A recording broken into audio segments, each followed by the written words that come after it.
One of my favorite things to observe when I am in the back of the room, and especially when I'm watching you, but all of our coaches get this, is at the very beginning of a session, you'll see a few people have their laptops open, which is fine. People take notes in different ways, but you can see they're kind of multitasking for a few minutes.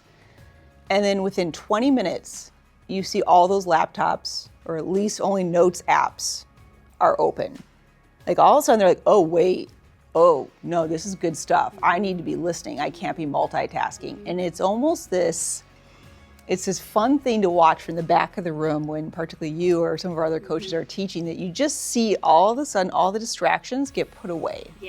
It's pretty quick. I would agree. I would also say, like, what I see with some of the executive coaches too is you have that afternoon break and then you see the lull that happens. You don't see it. Like, people are rushing to get back into the room and engage, and they're like, sometimes folks will ask, how much longer do we have to go? And I'm like, oh, a couple more hours. It's like, oh, okay. And it's almost like wait, can't we keep going? Right, can't we keep going? You're so right about the lunch thing. I hadn't thought of that. They come rushing back in before the lunch period's even over. They do.